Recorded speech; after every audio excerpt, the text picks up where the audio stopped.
E aí eu quero ouvir então, também a opinião não só desse assunto, entre outros também, no que se refere à conjuntura internacional e também aqui do Brasil, da Rose Martins. Rose, boa noite para você. Obrigada por atender meu convite, que bom que você está aqui. Inclusive, a partir desse fato, né, dessa questão da morte desse líder não só religioso, mas também político da Igreja Católica, né? O Vaticano não deixa de ser mais um estado também dentro da Europa. Então, eu queria te ouvir a partir disso, inclusive, que eu estava falando aqui, fiquei comentando de cada um dos possíveis cotados aí, entre vários outros que também podem vir a ser o novo Papa. Como é que você avalia, em âmbito geral mesmo, né, o que a gente pode entender, a partir inclusive de algo que eu vim pensando desde ontem também e hoje ao longo do dia, sobre essa influência de fato da Igreja Católica nas questões políticas, né? Ela é atualmente apenas uma referência simbólica ou ela tem um peso, né, digamos, a partir dos encontros, que esse líder, né, religioso e político, continua tendo? Porque me parece, eu tenho a sensação que esse peso ele já foi maior no passado, e hoje ele cada vez mais ele tem mais um caráter simbólico do que prático mesmo, sabe? Então queria te Bom, ouvir a partir disso. primeiramente, boa noite, Thalita. Quero agradecer o convite. Boa noite a todos que estão nos assistindo. Muito bom estar aqui. Eu não consegui estar da última vez que você me convidou. Eu tive uma pane que eu nunca vi isso na minha vida. Eu fiquei sem internet no celular. Numa parte da minha cidade estava sem sinal da minha internet no celular e sem a minha internet mesmo, Wi-Fi. E eu fico muito feliz de ver, Thalita, que você tem um programa para você. A gente se encontrava, né, no DCM. A gente ficou um bom tempo ali toda segunda com o Leandro Fortes. E muito legal te ver aqui. Bom, sobre essa influência, né? Acho que a gente pode tentar falar disso um pouco globalmente no mundo, e inclusive fazendo esse recorte com o Papa Francisco, realmente se destacou, principalmente por conta do seu antecessor, né, que tinha um perfil muito diferente, e no Brasil, né? Assim, eu acho que começando pelo Brasil, a gente tem uma mudança no nosso país dos últimos anos, que é o crescimento. Eu vou usar uma palavra que talvez não agrade muito, mas o crescimento assustador de evangélicos. E eu falo isso por conta dessas igrejas que a gente está vendo que agora estão se expandindo muito e se multiplicando, dessas igrejas que agora a gente vê até a área VIP, né? Então é uma coisa que virou também virou dinheiro, muito dinheiro. E igrejas que caminham ali são muito fiéis à extrema-direita brasileira, que são as neopentecostais, assim chamadas, né? Neopentecostais. Então, assim, a gente tem esse quadro no Brasil, é uma realidade, os partidos de esquerda precisam lidar com isso, e fica é um debate que fica muito acalorado, né? Qual é a forma da esquerda lidar? Mas, bom, é uma realidade que a gente precisa lidar e conversar, e realmente uma realidade complexa, né? Todas as igrejas evangélicas, elas não são iguais, eles não são um grupo coeso, enfim, né? Então, assim, é realmente um quadro muito complexo. A Igreja Católica no Brasil, eu acho que ela perde um pouco da sua influência política. Foi muito importante, por exemplo, vou dar um exemplo aqui, na própria criação do Partido dos Trabalhadores, né, da galera ligada à teologia da libertação, de como eles foram importantes para criar o PT, que é o maior partido de esquerda do Brasil. E eu acho que também nas últimas eleições, já quando a ameaça autoritária do Bolsonaro ia ficando cada vez mais evidente, muitos padres importantes, conhecidos, arcebispos, pronunciaram também com medo dessa ameaça autoritária. Mas eu acho que, assim, dada essa realidade do número, do crescimento de evangélicos, da pluralidade de igrejas, né, e de como eles chegam em regiões que talvez, isso a gente precisa analisar, tanto os partidos de esquerda, mas também como a Igreja Católica, de certa forma, né, de forma, assim, vamos relativizar, obviamente, se distanciaram, que são periferias, né, onde as pessoas precisam de um apoio ainda de grupos, e eles se integram como um grupo de ajuda dessas pessoas. Então, eu acredito que a Igreja Católica tem, assim, uma menor influência hoje na política, né, de forma comparada. Não perdeu sua influência, mas no Brasil eu acredito que sim.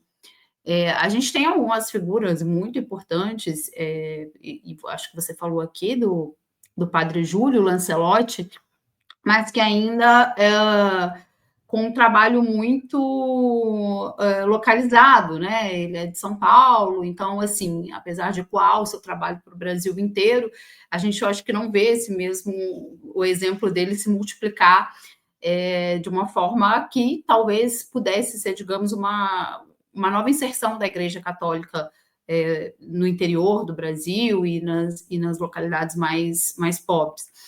Eu sou criada na Igreja Católica, né? No Brasil a gente tem esse tipo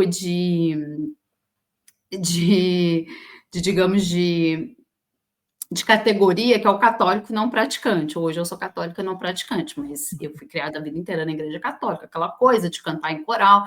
Eu passei por todos aqueles ritos, né, da comunhão. Inclusive, eu sou até apta a casar na igreja, né, porque você precisa ter crisma, que é o último que faz, né, com 15 anos. Então, eu passei por tudo isso, mas, assim, eu falo pela minha experiência eu sou de uma cidade muito pequena, mas de uma experiência que nossa vida era muito dentro da comunidade católica, né? Até os próprios eventos que a gente participava, e desde criança você ia, mas eu também senti com a mudança de padres esse afastamento também do povo, né? Então, à medida que ia mudando o padre, ficava uma postura mais de afastamento, mas a depender era mais próxima das pessoas, então tinha as campanhas de ajuda. Então, eu acho que a Igreja Católica, com esse crescimento e com essa falta de resposta, ela perde uma influência também política. Eu acho que hoje os evangélicos eles têm uma influência política muito maior no Brasil. Agora, do ponto de vista global, eu não vou saber falar com muita clareza sobre isso, porque assim, eu nem estudo isso, mas eu acho que o Papa Francisco, ele se destacou muito. Eu não sei se isso traduziu em números, né, de novos fiéis, de aumento de católicos no mundo, mas é fato que a morte dele causou uma grande comoção, porque ele realmente se posicionou ao lado dos mais necessitados, dos imigrantes. Eu acho que a questão me impressionou muito, né, a posição que ele teve sobre o genocídio em Gaza, e eu compartilhei várias vezes, mesmo, né, sendo católica praticante, mesmo sem não acompanhar diariamente o Papa, compartilhei muitas vezes das suas palavras. Inclusive, no Natal do ano passado, o Vaticano chegou a colocar o Jesus Cristo na manjedoura, né, no presépio, com aquele lenço palestino.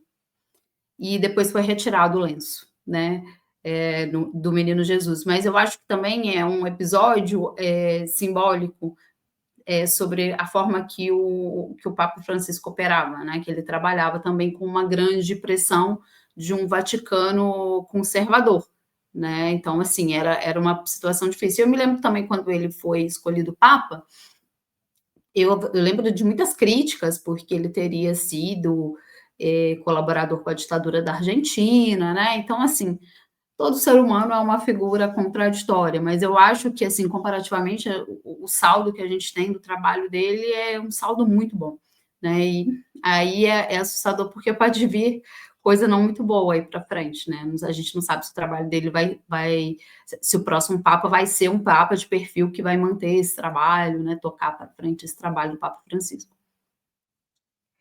É isso, a especulação é justamente essa, ou uma coisa ou outra, né, ou a gente vai ter um retrocesso ou uma continuidade um pouco dessa liderança, né, digamos, mais progressista aí, para os moldes da Igreja Católica, né. Pelo que eu vi, acho que você chegou a falar também, o candidato filipino parece que tem mais esse perfil, né? Eu vi também que a CNN até chamou ele de Francisco Asiático, que ele pode ser um dos cotados, mas pode ser realmente uma surpresa, né? Não dá para a gente saber ainda. Assim, agora até o final, né, do processo todo é tudo especulação mesmo. Esse filipino ele é tido realmente como uma espécie de continuidade, né, e muito próximo do papa e eles têm os mesmos posicionamentos sobre tudo, né, sobre Uhum. essa questão LGBT também e que todos os outros têm opiniões mais controversas, mas há uma outra especulação que talvez o papado volte para a Itália, ou seja, Sim, fique nas mãos de um papa italiano, né. A ver, porque o outro era alemão, o outro o Paulo II era polonês, né. Aí isso. o Bento XVI alemão, agora argentino. Então os italianos querem retomar de volta aí o papado para o Tem uma país. situação também de que o novo governo dos Estados Unidos possa fazer também uma pressão, né, de para eleger um papa mais alinhado com essa extrema direita. E lembrar, né, que a Giorgia Meloni é uma política de extrema direita, né. Então, realmente, Exatamente. a gente pode ter uma surpresa não muito boa. Um dos que eu estava falando aqui, tem justamente esse alinhamento e certamente vai ter esse lobby aí, né, tanto da Giorgia Meloni como também do Trump, dos Estados Unidos para manter. E esse agora eu esqueci até o nome dele, mas é alguém que é muito alinhado, digamos, com o Viktor Orbán. Ele não é italiano, ele é húngaro, eu acho. Deixa eu ver se eu consigo encontrar ele aqui. É esse daqui. Acho que é esse aqui. É, é Ele ele, é um Peter ele Erdogan. é da o Viktor Orbán também, né, então o húngaro, ele Isso, é exatamente. também Então um mau sinal. A gente está vendo, assim, na Europa, né, o crescimento das forças de extrema direita, né, então acho que isso tem também uma pode ter uma influência, apesar de ter eu acho que mais de 70% dos 135 cardeais foram indicados pelo Papa Francisco, né, mas assim, depois, eu acho que isso entra no cálculo, mas pode ser uma coisa passada a limpo também, né, essas indicações, elas não se traduzirem realmente ali para um novo Papa ser do perfil do Papa Francisco. Então tem muitas coisas em jogo, eu acredito, assim, dessas pressões políticas. sim. Bom, por falar em política, Rosa, eu queria te ouvir um pouco, como é que você tem avaliado o presidente Lula em âmbito internacional? O presidente Lula tem feito muitos encontros, né, hoje inclusive ele teve com o Boric aqui, né, com o presidente do Chile, mais uma reunião bilateral, e recentemente também foi para o Japão, fechou acordo, foi para o Vietnã. Ele tem defendido, me parece, inclusive, né, ele tem defendido essa coisa do livre comércio, né. Enquanto a gente tem, assim, são coisas que eu fico pensando, né, enquanto a gente tem o presidente dos Estados Unidos defendendo mais protecionismo, a gente tem o presidente Lula defendendo o livre comércio, né. E aí eu queria te ouvir um pouco como é que você tem avaliado esse posicionamento do presidente Lula em relação inclusive me parece que ele está meio que correndo por fora diante dessa ofensiva, né, do presidente Trump com o tarifaço todo, enfim, todo esse processo que a gente acompanhou nas últimas semanas.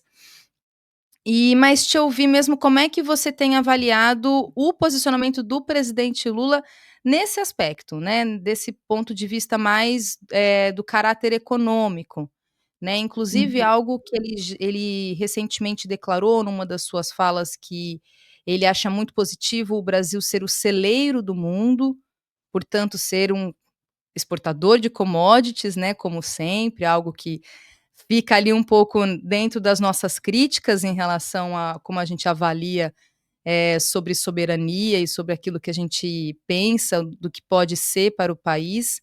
Mas eu queria te ouvir, como é que você tem acompanhado essa questão toda aí, sua avaliação sobre isso? Bom, a minha avaliação sobre a política externa brasileira é a pior possível, muito sinceramente, vou direto ao ponto. Eu acho que a gente começa muito bem, ali quando começa os primeiros meses do governo, né, desse terceiro mandato, o Brasil imediatamente ele volta para a CELAC. Há uma, digamos, uma normalização das relações diplomáticas no nível burocrático mesmo, com alguns países, como a China, né? Não sei se vocês se lembram, a baixaria que foi com os chineses na época da pandemia, né? O Eduardo Bolsonaro tweetando que o vírus foi criado no laboratório chinês, enfim, aquele chanceler maluco também, o Ernesto Araújo, enfim, há uma normalização esperada.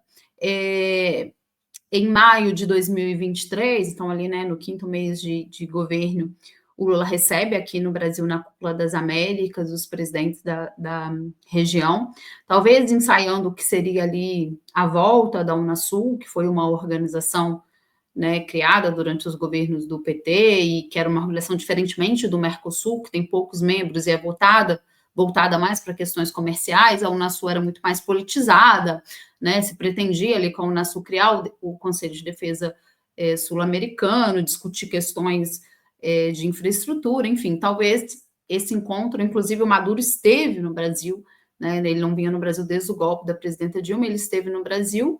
Então, ali no início, parecia que voltaria um pouco daquela política externa dos primeiros governos, né? De que o Brasil teria como foco uma posição autônoma, soberana no sistema internacional, sem ter um automatismo, né? sem aderir a um dos lados de forma automática, mas entendendo que as relações internacionais, essa política externa deve ser usada para o seu desenvolvimento econômico e também um foco no processo de integração regional, já que o Brasil é um país mais importante economicamente da região, o maior país em termos de território. O Lula ele tem esse histórico, né, de defender a integração, é visto como um líder natural, enfim, dada a posição do Brasil, a importância da posição do Brasil. A gente vai assistindo, com o passar do tempo, uma reorientação dessa política externa, né? Então, a integração regional ela não está no centro mais dessa estratégia. O Brasil começou a se posicionar de uma forma muito estranha, para dizer o mínimo, em muitas questões, e sublinho aqui a questão da Venezuela. O Brasil se afasta da Venezuela, o Brasil rompe relações diplomáticas com a Nicarágua, adota uma postura muito ruim em relação ao que acontece em Gaza, com exceção, acho importante dizer, com exceção de algumas falas do presidente Lula. Em alguns momentos o Lula foi direto ao ponto, muito sincero sobre o que acontece em Gaza, mas com o Itamaraty muito mais retraído, que inclusive no dia 7 de outubro de 2024, quando faz um ano, né, que começa essa nova etapa do conflito, o Itamaraty lança uma nota sem mencionar a palavra Palestina, sem dizer nada, sem mencionar a palavra Gaza, Palestina, crianças mortas, nada disso. Então, essa reorientação que acontece na política exterior do Brasil, na minha leitura, ela é muito negativa, porque coloca o Brasil, primeiro, como um parceiro desconfiável para muitos parceiros estratégicos do Brasil, é o caso da Venezuela, por exemplo, mas o caso também até da Rússia e da China, coloca o Brasil numa posição, digamos, de uma neutralidade estratégica, que eu acredito também, na minha leitura, é impossível nesse momento do mundo, nesse estágio do mundo, de como se o Brasil se posicionar mais, né, como se fosse possível, com essa neutralidade estratégica, ele pode ter ganhos de ambos os lados, né, dos dois polos, o polo sino-russo de um lado e o polo dos Estados Unidos do outro. Quem imagina, o Biden já não tinha muita coisa para nos dar, mas quem imagina que o Trump vai querer dar, né? Então, eu acho que essa reorientação da política exterior, que a gente pode colocar talvez como centro essa neutralidade estratégica, ela é negativa, ela se retrai diante de problemas internacionais em que o Brasil deveria se posicionar, ela coloca a integração regional fora do foco da política externa brasileira, não vou dizer nem secundário, porque parece que sumiu, é como se isso tivesse desaparecido. Volto a dizer, coloca o Brasil como um parceiro um tanto quanto desconfiável, porque em algumas questões não está absolutamente claro como vai se posicionar, e, portanto, não gera ganhos, né? Então, assim, na política exterior, em relação à posição tarifária do Donald Trump, o Brasil pode ter sido, sim, se a gente for comparar o que ele fez com outros países, o Brasil pode ter sido menos afetado, né? Tem a tarifa de 10%, que é a tarifa global, 25% no aço e no alumínio, mas qual é o ganho que o Brasil pode ter tendo uma postura tão retraída em não criticar? O Lula fez isso numa ocasião, mas não ter uma política externa, um Ministério das Relações Exteriores que tem uma linha claríssima sobre essa guerra tarifária e sobre as posturas do Donald Trump. Muitas vezes, Carlita, a gente não sabe o que se passa com a opinião do Ministério das Relações Exteriores. Você abre a página deles, você encontra uma série de notinhas, é impressionante. Não, é o Ministério das Notas. Umas notinhas, no site, umas notinhas pequenas sobre uma série de acontecimentos menores. Mas sobre posições claras de um mundo que está efervescente, a gente não sabe o que pensa o Itamaraty. A gente não sabe o que pensa o Mauro Vieira. Qual que é a linha do Mauro Vieira? E mesmo com o Celso Amorim na assessoria especial, também não está muito claro. Então, a posição do Brasil nestes últimos tempos é muito ruim. E o que me preocupa também é que é uma posição, eu sempre falo isso, não é só sobre como o Brasil se projeta internacionalmente, o que ele ganha se projetando, mas é uma posição antipedagógica também para os brasileiros, para a militância, para as pessoas do Partido dos Trabalhadores, porque a gente precisa... a gente agora, eu vou dar um exemplo claro. Depois do 7 de outubro de 2023, com a ofensiva israelense, ficou muito difícil a gente defender que os palestinos eles têm direito à resistência armada, ou seja, o Hamas é um grupo legítimo. A gente pode criticar várias linhas ideológicas do Hamas, mas eles têm esse direito porque Israel é um Estado colonial. Quando o governo, quando a figura do presidente, ele evita certas comunicações claras, ele deixa de passar uma mensagem clara também para os militantes. E, obviamente, que isso fica mais difícil quando você precisa defender causas sérias. Então, quando eu critiquei o Lula, e eu vou chegar nessa parte quando ele defende o livre comércio, mas eu critiquei o Lula logo no 7 de outubro porque ele emitiu uma nota, eu acho que ele chamou o Hamas de terrorista, né? O Hamas não é considerado um grupo terrorista nem pelas Nações Unidas, nem pelo Brasil.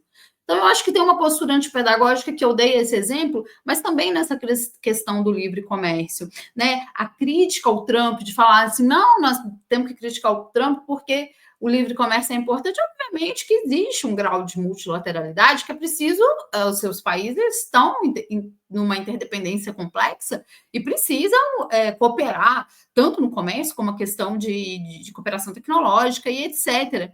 Mas o Lula precisa, não é essa mensagem que ele tem que enviar, eu acho, para os brasileiros, ele precisa enviar uma mensagem que é o seguinte, o Brasil também tem condições de se posicionar soberanamente, defender a sua economia e defender que nós fiquemos mais próximos de um outro bloco de poder no sistema internacional, um bloco que esteja interessado em conversar conosco, em cooperar conosco, em ter relações muito mais igualitárias do que um país que sai tarifando todo mundo e que, por exemplo, ameaçou de tomar, como eles dizem, né, de retomar o canal do Panamá à força.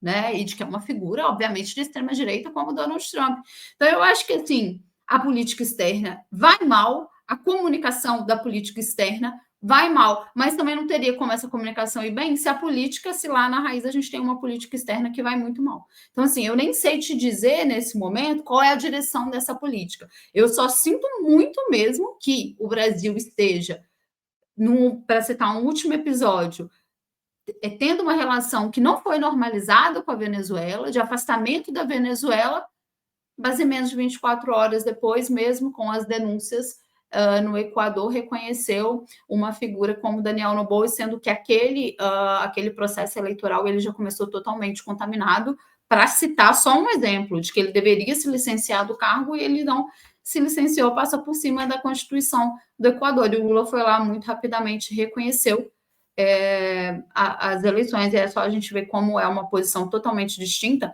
em ambos os casos, do México e da Colômbia, tanto em relação à Venezuela quanto em relação ao Equador. Então, É essa política externa. Uma política externa que não está ganhando nada, que não sei para onde vai, e que, só para fazer uma brincadeira, é o Ministério das Notas. Eu não vou dizer nem notas de repúdio, das notas genéricas, porque realmente você vai acompanhar o site e é uma coisa assim patética. Você sabe que do ponto de vista da comunicação institucional, eu não digo nem que é só do Ministério das Relações Exteriores. Se você pegar o site do Ministério da Educação, é a mesmíssima coisa, Ministério do Meio Ambiente é a mesmíssima coisa. Me parece, aqui tentando pensar junto com você, Rose, que o atual governo ele abandonou a luta política. Parece que ele está trabalhando o tempo todo na retaguarda, completamente retraído e o tempo todo na institucionalidade, sabe? Tentando aqui muito, fazendo aqui uma análise muito, muito grosseira mesmo, mas é assim, é uma primeira avaliação a partir dessa informação que você traz, porque se você olhar para todos os sites de grande parte dos ministérios, com exceção talvez do da saúde, que acho que o Ministério da Saúde mais em razão da Anísia Trindade, né, e aí depois a gente pode até falar um pouco, porque eu também queria te perguntar como você está avaliando a questão aqui interna, mas todos os outros ministérios, me parece que é isso, parece que são ministérios do ponto de vista da comunicação institucional, o Ministério das notas aleatórias, parece que é como se está tudo correndo muito bem, tudo tranquilamente, dentro de uma grande normalidade e institucionalidades, e muitas coisas estão acontecendo e a gente não está, como você muito bem colocou, não está pedagogicamente comunicando com a militância, né? Com a eleição que está ali no nosso horizonte, daqui um pouco mais de um ano, com uma extrema-direita, enfim, com tudo isso que está colocado, e me parece que é isso, sabe, parece que está tudo certo, assim, não tem me parece que é um abandono, nesse momento, daquilo que se tem enquanto militância de luta política mesmo. Eu tenho a mesma sensação que a sua, alargando para outros ministérios até, do ponto de vista da comunicação institucional, sabe. Não, eu E aí também, eu tenho essa sensação também de que desculpa, eu acho que eu te interrompi, mas só para fechar, não, eu ia te perguntar não sobre isso é mesmo. a gente está falando do Ministério das Relações Exteriores, né? Porque o assunto é política externa. Se a gente pular para outro ministério, coisa. Me lembro que eu estava acompanhando muito de perto essa questão de como o Brasil estava se posicionando sobre Gaza. E uma vez o então ministro Silvio Almeida soltou uma nota que eu falei, não é possível. Sabe quando você escreve um texto de 3 páginas sem dizer nada? Eu estou fazendo um exagero porque era uma nota menor. Mas era assim, eu não entendia o que ele quis dizer ali. Ele só soltou essa nota por causa depois daquela fala do Lula na Etiópia, né? Quando ele comparou os crimes de Israel com os crimes do nazismo. E aí o Silvio não teve para onde ir, ele emitiu aquela nota. Mas era uma nota que não dizia nada. Que olha só, deixa eu fazer meu trabalho aqui de defender o presidente, mas vou dizer e não vou dizer nada. Então, assim, a gente pode. Tem tantos exemplos para a gente usar, é justamente disso, dessa comunicação que não diz nada, que não é pedagógica. Mas aí a gente tem que ir também na raiz, né? Não tem política para dizer. Agora, o que a gente está assistindo nos últimos tempos é o governo, eu acredito, tentando passar alguma imagem de reforma para algumas classes econômicas, por exemplo, essa questão da isenção para quem ganha até R$ 5.000. A gente teve umas mudanças agora no Minha Casa Minha Vida para a faixa 4, né, que é considerada classe média, enfim, um grupo familiar que ganha até R$ 12.000, tentando, assim, eu acho que caminhar, porque as eleições estão aí, o tempo voa. Mas a verdade é que não tem muita coisa para comunicar, né? Então, assim, vamos ver o que vai acontecer com essas, o que parece ser ali algumas mudanças na política econômica, mas a verdade é que se você não tem muita coisa para comunicar, não adianta você ter uma boa comunicação.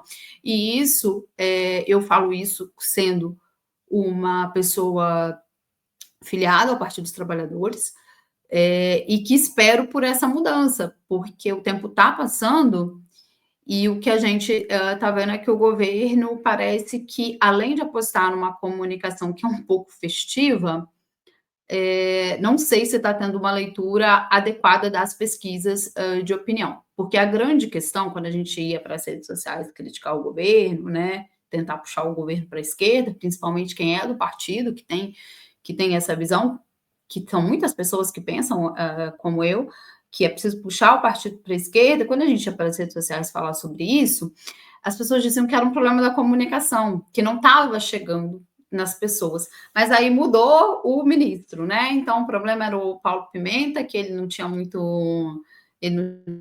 muita estratégia, que ele não era bom, o melhor profissional para isso, colocou lá um marqueteiro de alto gabarito e mesmo assim a gente não está vendo muita mudança e o governo não está sendo, não cresceu a avaliação, o problema não é exatamente a comunicação. Eu acho que o problema central, eu fui perguntada sobre isso há mais ou menos uns 10 dias de uma forma bem direta, o problema central é da política econômica. O governo precisaria romper com a lógica do arcabouço fiscal, que o que é mais grave ainda, que é uma lógica autoimposta, né? O ministro Fernando Haddad achou por bem impor ao governo, né, lançar essa grandíssima ideia do arcabouço fiscal e essa lógica está criando muitos problemas. E eu acho que a popularidade tem essa questão, sim, e a comunicação pode ter problemas na comunicação, mas você precisa ter o que comunicar. Se você não tiver o que comunicar, você pode colocar o marqueteiro mais talentoso do mundo, que isso não vai adiantar. Tem um comentário aqui que chegou do Daniel Kenzo, que diz: "Na saúde, o governo Lula quer cobrar mensalidade dos mais pobres". Acho que ele se refere a essa proposta aí de plano a R$ 100, né, plano de saúde a R$ 100. Na agricultura, defende e exalta o agronegócio, parece que o governo está rendido. Tem uma questão central, né, Rose, acho que você fala, na sua fala passa por isso. Me parece que o governo não tem projeto, não existe um projeto e como não tem projeto não tem o que ser, né, implementado.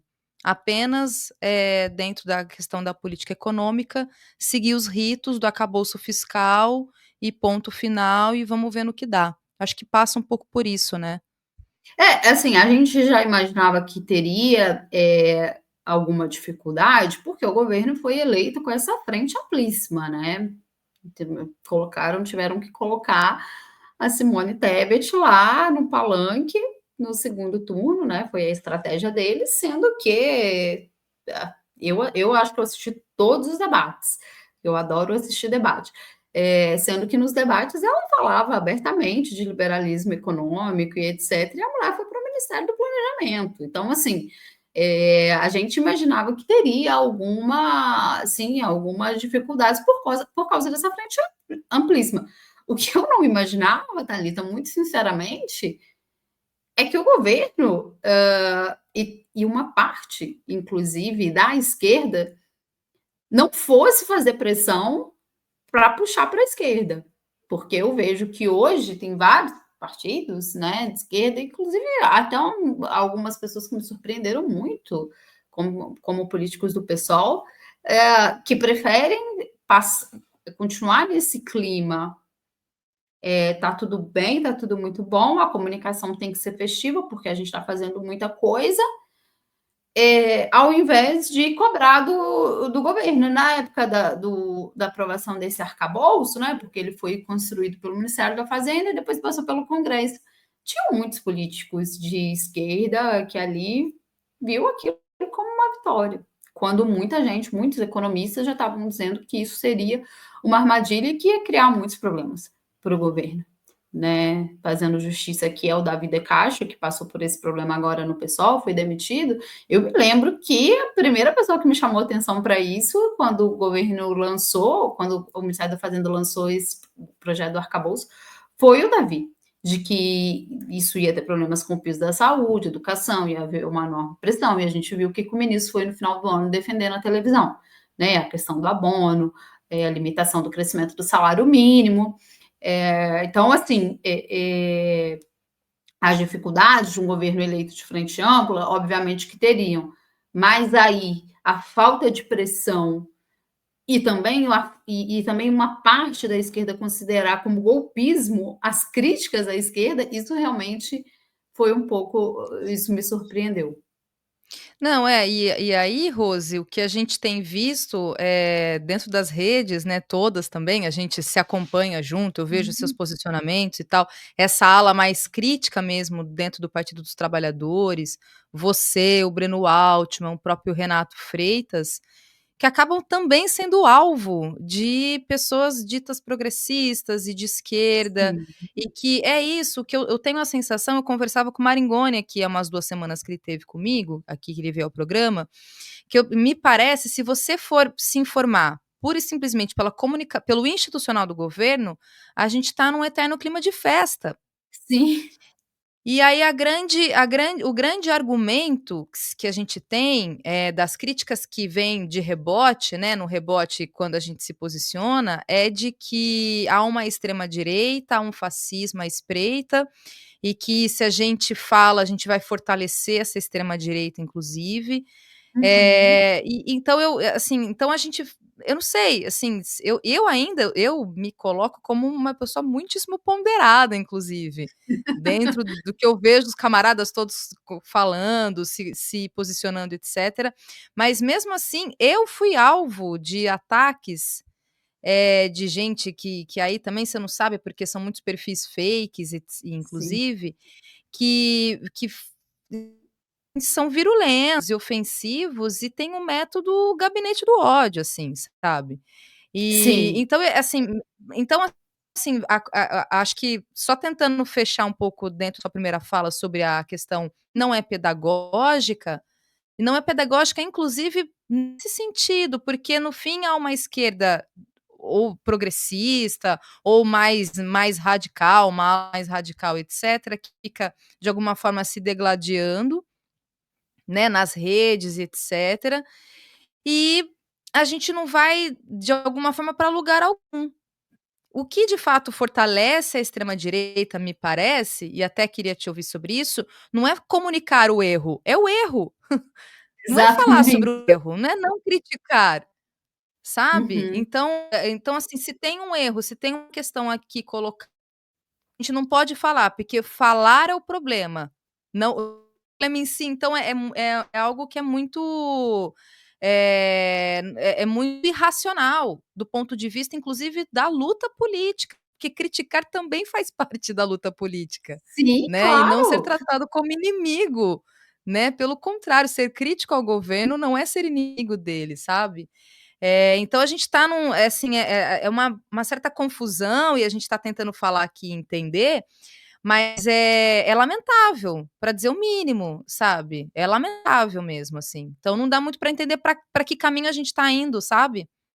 Exato, exato. Não, no Twitter tem uma militância que eu costumo dizer que a gente que, para mim, ganha dinheiro. Tem gente que está ali, fazendo um trabalho sujo, porque é impossível, Thalita, você concordar 100% com o governo.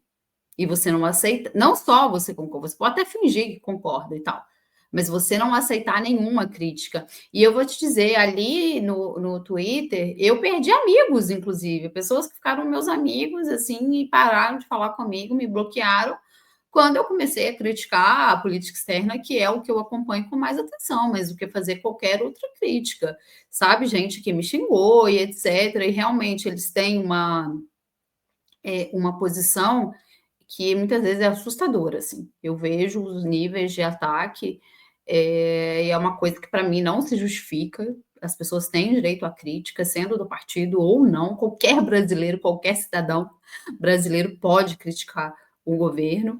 E eu acho que crítica você rebate com argumentação, né? E aí a única argumentação dessa galera, eles usam até um termo, jornadeiros, né, com uma visão também totalmente torta do que foi 2013, né, dos protestos de 2013, falando que aqueles protestos eram golpistas. Então, quem critica agora são as mesmas pessoas que queriam a derrubada da presidenta Dilma. Eu não quero a derrubada do governo. Eu quero que o governo dê certo para a gente não ter daqui um ano e pouquinho, né? Daqui mais ou menos um ano e meio, a eleição de um Tarcísio da vida, de um cara que manda a polícia dele matar as pessoas. né? Vocês viram o crescimento da morte de adolescentes no estado de São Paulo, depois que o Tarcísio passou a ser governador. Então,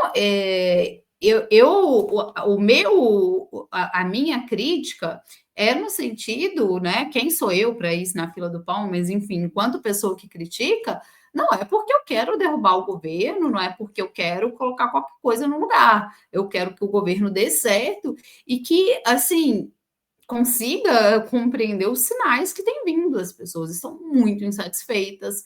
Qualquer pessoa que conviva com pessoas normais do dia a dia, né, com pessoas simples dos dia a dias, sabe que as pessoas estão satisfeitas com o preço dos alimentos. Existe uma questão no Brasil também, que isso foi uma coisa muito importante nos primeiros governos Lula, e que eu acho que as pessoas esperavam isso também, que era o acesso à casa própria, ao carro próprio. Essas condições não melhoraram. Há uma questão também da reestatização das empresas, por exemplo, da Eletrobras, que o Lula defendeu em campanha, que não foi adiante.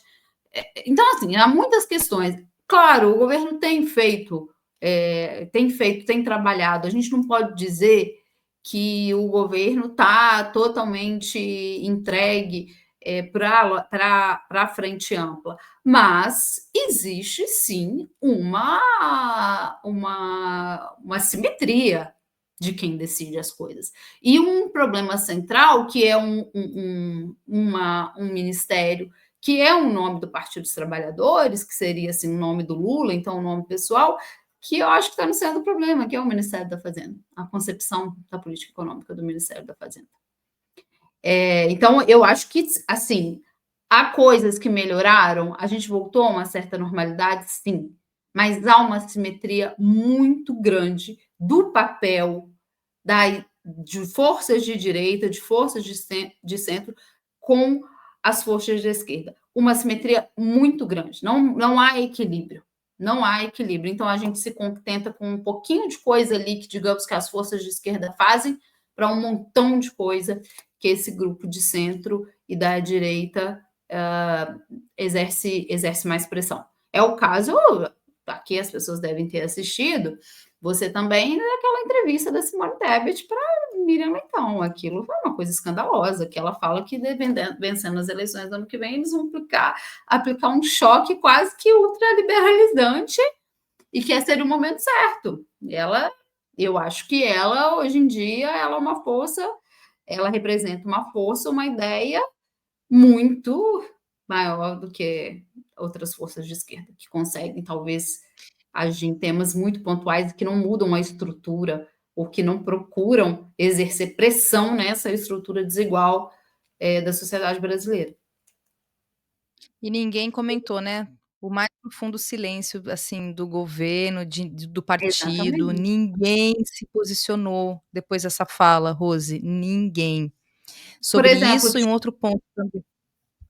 Não, pode falar, Pode desculpa. falar, que eu quero te perguntar sobre uma última coisa, mas é em relação à Gaza, que eu acho também Não, que é um rapidinho. escândalo. Sobre isso da Simone, uma pessoa que eu acompanhava diariamente, que foi mudando as posições também, era a Glaze. Tudo bem que ela foi para o ministério né, e aí muda também um pouco ali com a coisa da liturgia do cargo. Mas a Glaze, ela era uma crítica do arcabouço fiscal no início, dessa ideia de superávit. E aí a gente também perdeu essa voz. E sobre a Simone, ela nada disso. Então, assim, sabe, é uma simetria que eu acho que a gente vai chegar no final das contas e dizer, não é um governo de esquerda, as forças de esquerda estão totalmente acuadas nesse governo, eu acredito. É a minha leitura. Não, e aí um outro para mim é um escândalo isso que eu ia te perguntar, você já mencionou sobre Gaza, mas esses 2 últimos casos, o primeiro é da morte, do assassinato do adolescente, e o primo dele que ainda a última informação que eu me lembro, que eu li, ele se encontra preso ainda, né, que é o garoto brasileiro palestino que se encontra preso. Rose, eu não sei, aqui me corrija se eu não tivesse a informação correta, mas eu não vi nenhum, assim, para dizer que eu não vi, tem um posicionamento institucional por parte, né, do Ministério das Relações Exteriores, que recebeu informação da morte do garoto, que teve o garoto que morreu, né, de 17 anos, e o primo dele que agora se encontra preso. Mas veja, não tem, sobre esse caso específico do garoto, né, de 17 anos que está preso, não tem um pedido de informação para o Estado de Israel sobre a situação desse garoto. Não tem, né, tô falando, tô correta, né, porque eu não vi Olha, nenhum quando posicionamento. quando o adolescente morreu, já tinham passado 24 horas sem nenhuma posição do Ministério das Relações Exteriores e do presidente. Nenhuma. Agora, sobre o primo dele, que está, inclusive, que é uma prisão conhecida por ser basicamente um campo de tortura de Israel, o que eu tenho acompanhado não é nenhuma posição do Brasil de pedido de informações, de acionar a diplomacia, nada disso. Eu precisaria rever, assim, mas, assim, digamos que, sei lá, de uma semana para cá, eu não vi nada nesse sentido.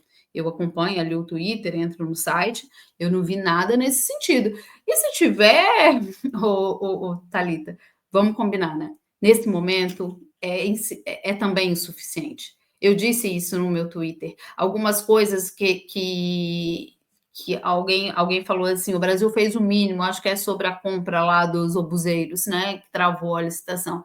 Eu falei, gente, o mínimo e nada diante da gravidade das coisas que estão acontecendo, o mínimo é a mesma coisa que nada diante da gravidade das coisas que estão acontecendo. Porque Israel acabou com o cessar-fogo, né? Interrompeu o cessar-fogo de forma unilateral e trancou as ajudas humanitárias para Gaza. Não entra ajuda humanitária em Gaza. E eu estava lendo agora, saiu há pouco no The Guardian, que eles estão diminuindo o número de localidades consideradas localidades de, digamos assim, de acesso humanitário, sabe? É como se fossem zonas especiais em Gaza e que ali precisa entrar comida, ali tem criança e etc. E eles estão meio que Israel está deixando de considerar essas localidades. A gente estava entrando aqui, eu não tive tempo de ler a matéria toda, mas é algo nesse sentido. Então, assim, as coisas estão extremamente graves e o Brasil não só faz em relação a essa questão específica, né, desse adolescente que está lá preso ainda, que é primo desse que faleceu, mas o Brasil, eu acho muito engraçado, porque tem uns militantes que me criticam muito, que eles adoravam falar assim, o Brasil é líder do sul global. O que é o sul global? O sul global não é um conceito geográfico puramente, né? É um conceito politizado de uma parte do mundo que quer crescer, que quer ter voz e etc. E aí a gente está diante de um genocídio televisionado e que o Brasil não consegue criar um grupo para discutir o BDS, né, que é lá sancionar boicote, desinvestimento e sanções.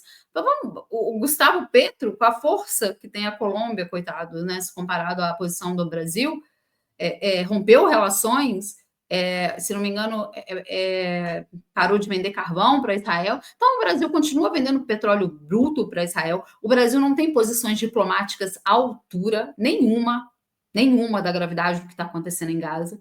Né? O Brasil tem uma população de palestinos, não só de palestinos, mas, por exemplo, de libaneses. O que Israel fez com os libaneses, aquele episódio nefasto da explosão dos pagers na mão de civis. Então, assim, está violando a soberania de vários países, está matando criança 24 horas por dia, e o Brasil não tem qualquer posição, nem de cortar relações econômicas, nem de formar um grupo para discutir isso, nem de se posicionar duramente. Teve em alguns momentos, o Lula em alguns momentos disse alguma coisa, né? Mas aí a gente fica por aí. Então, assim, falar não basta. Eu acho que se o Brasil ele coloca tanto nessa posição de um país do sul global, de líder do sul global, ele devia agir pelo menos no sentido de condenar. Veja o que fez a África do Sul, né? Que é um país muito menos. Encampar, exato, encampar uma bandeira, né, Rose? Eu fico pensando, já que é Exatamente. líder do sul global, encampa uma bandeira. Tem um genocídio sendo televisionado ao vivo, sabe? Exatamente. E aí, assim, só para pegar o gancho desses dois adolescentes, um adolescente está preso numa prisão que é conhecida por torturar. Não tem um pedido de posicionamento para o Estado de Israel sobre o que está acontecendo, qual o posicionamento, por que esse adolescente foi preso. Qual que é a situação dele agora? Se a situação, sabe, os direitos deles foi violado, o que está acontecendo? Por qual Uhum. razão ele foi preso? Nada, nada, não tem nada. Nada, não encampa sabe, uma luta, uma bandeira desse ponto de vista. E todos os dias a gente vê mais bombardeio, mais gente morrendo, mais pessoas inocentes sendo mortas, assim, é Não, inacreditável, é um escândalo. a situação é gravíssima, né? Desde que eles romperam o cessar-fogo, já morreram mais de 1.000 palestinos. Então, assim, eu acho que, claro, as pessoas falam, comentam muito, né? Você espera que o Brasil faça o quê? Né? Envie ajuda militar para o Hamas? A minha resposta é responder sim. É o que eu gostaria, né? Mas Você não, eu quer a resposta diplomática ou a ideal? você quer que eu seja sincera, né? Ou que eu seja legal. Mas é o seguinte, a questão não é essa, a questão é que a gente não vê nada sendo feito. Né? Claro que o Brasil não tem essa capacidade, né? Envolve as relações internacionais, envolve algumas outras coisas mais complexas, mas o que a gente está vendo neste momento é absolutamente claro. Existe um país matando crianças, mulheres grávidas, violando a soberania de outros países, um país que pratica colonialismo em pleno século XXI. E o que nós podemos fazer? Não, vamos interromper a venda de petróleo bruto para Israel, vamos coordenar aqui na nossa região. A gente não vai ter o Milei, ok, nós não vamos ter o Noboa do Equador, ok, tem o Gustavo Petro, tem o Arce na Bolívia, que também rompeu relações com Israel. A gente tem o Dias-Canel em Cuba. Vamos montar um grupo e vamos fazer alguma coisa exatamente sobre Gaza. Não é no âmbito da CELAC, não é no âmbito... Não, a gente vai fazer uma carta, a gente vai enviar uma denúncia, a gente vai falar que a gente apoia conjuntamente a África do Sul, nós vamos convidar outros países, vamos fazer uma cúpula para discutir o que acontece em Gaza e chamar os países para se engajar numa campanha de boicote, desinvestimento e sanções. Nós não somos líder na região, líder natural? E aí? Qual que é a posição? Então, assim, eu acho que envolve questões de relação bilateral, como é o caso dos brasileiros palestinos, esse que faleceu, esse outro que está preso, nessa prisão reconhecida como campo de tortura. Há os insultos, né, que os políticos israelenses fizeram com o governo brasileiro, inclusive um deles, eu não sei se é o ministro da defesa deles, não vou me lembrar exatamente agora, retratou o Lula como um macaco no Twitter, né? Eu me lembro muito bem disso, publicou uma charge que o Lula era retratado como um macaco, mostrando como eles são racistas mesmo.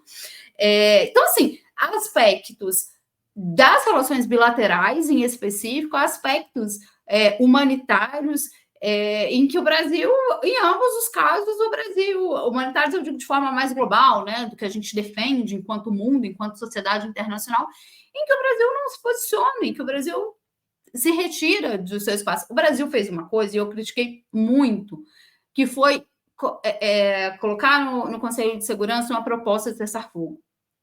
Aquilo foi de um ego da diplomacia brasileira, e eu disse aquilo, fui muito criticada e digo novamente: o Brasil fez aquela proposta de cessar-fogo por ego diplomático.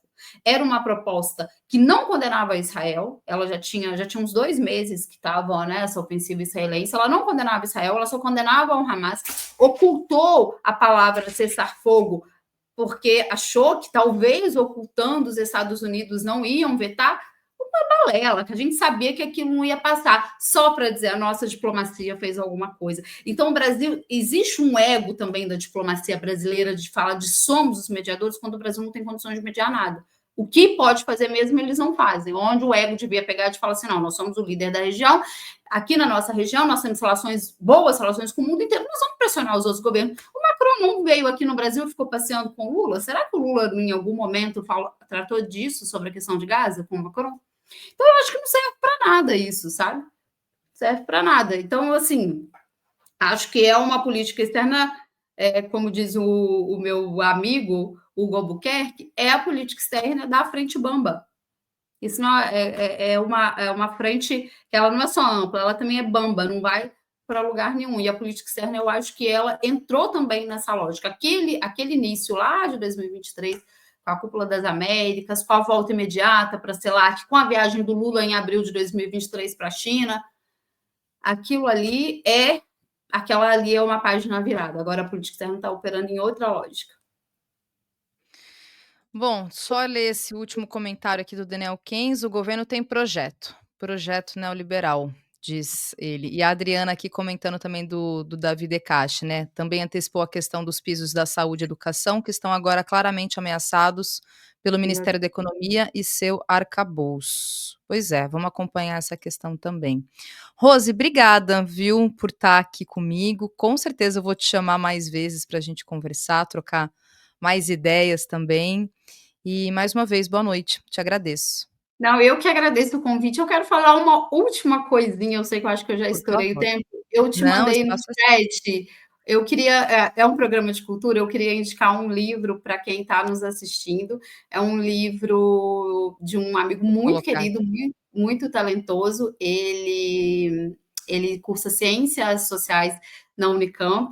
É um comunista, é um livro de poesias, tá? Depois, se você puder colocar o link para quem se interessar, é um livro Tá belíssimo aqui. para quem gosta de poesia, do meu amigo Marcos Honório. Honório.